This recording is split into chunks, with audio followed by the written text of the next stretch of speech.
Hey everyone, Kiki back with another video, this time showing off what I did to my Astonishing Wolverine Marvel Legends figure. Because as you guys know in my review, I did point out some issues, mostly three issues I have with this figure.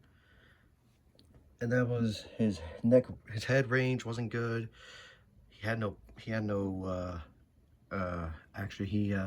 His left thigh swivel was very tight to where I was afraid it was going to tear off, and he had no boot swivel. But no, this is my go-to Wolverine. I know this is gonna be my go-to Wolverine from now on. I know there's the Marvel vs. Capcom Wolverine. They come to 2-pack with Silver Samurai, but that figure, I mean, he's already a tall figure, and he was tall in the game, but this is gonna be my go-to Wolverine. I mean, I like the look of this guy, and I freaking love this figure now. So let's get on with it. Let me just straighten him out, and I'll show you what I did.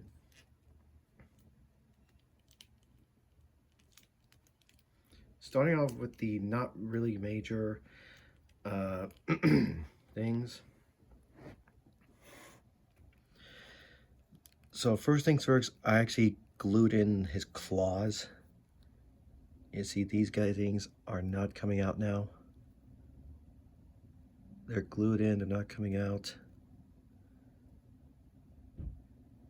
I mean, they stay in, no problem, but I didn't want to lose them. So yeah, these claws are glued in, and you guys can probably wonder, hey, why'd you glue them in? You could have given them metal claws. I know, but really, I actually like the look of these more. They're much better claws than how other Wolverine figures had. Like the original Wolverine figures had like gummy claws that were warped and bendy and all that. But these look amazing. So yeah, I glued the claws in. They're not coming out. And really, he already comes with some alternate hands with the claws sheathed. And yes, you could argue that he won't be able to flip you off with one of his claws, but move this out of the way. And for his thigh swivel, if you remember my review of him,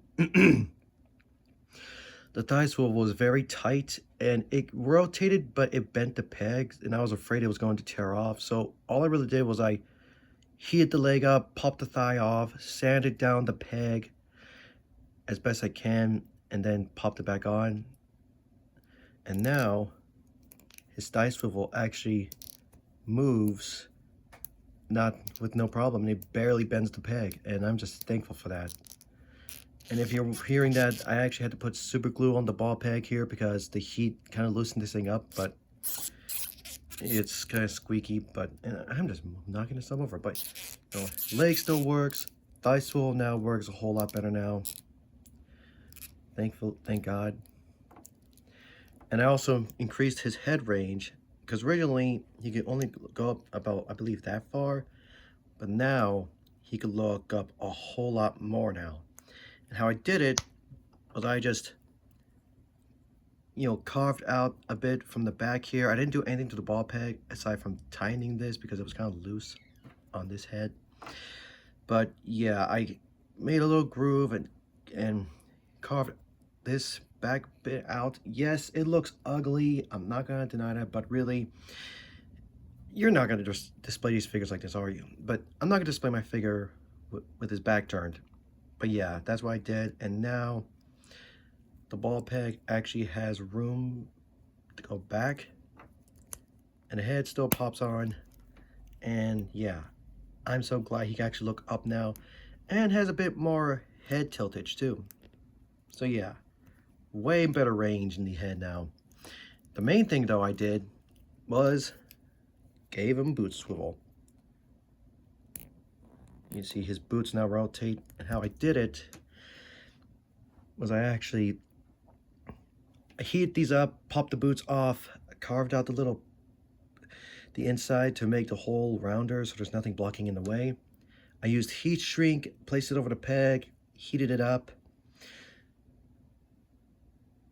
and it worked out fine, but it came out when the boot came out, so I had to glue the heat shrink thing in, and then just wrapped laced the entire new peg with super glue over and over until I got the right tightness. And now, you know, he has a boot swivel, and both boots swivel now. I mean, granted, yes, they're easy to pop off if you pull hard enough, but you know, he has a boot swivel now, and I'm very happy. I also had to clean up some black paint off the legs with some acetone.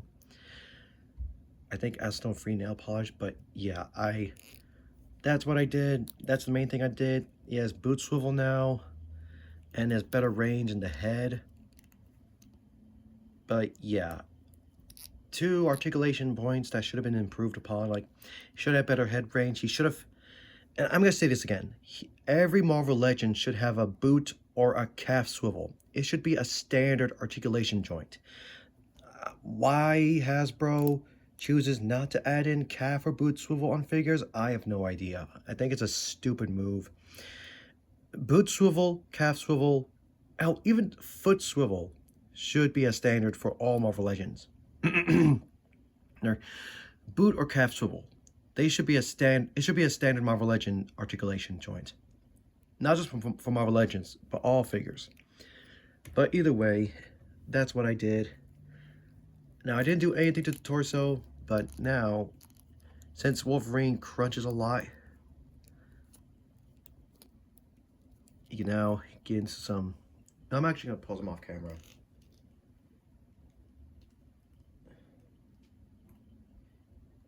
You can now do his crouching poses without his legs looking weird. Just let me, like that. So, yeah. I freaking adore this figure now. One of my favorite looks for Wolverine. And hopefully Hasbro makes like an X-Force Wolverine on this body mold. Hopefully. But yeah, that's what I did with my Wolverine figure. He's much better now. And really, this should have been... The things I did should have been a thing on this figure in the first place. I don't know. I still have no idea why Hasbro didn't do it. But either way, that's it, guys. See you all next time.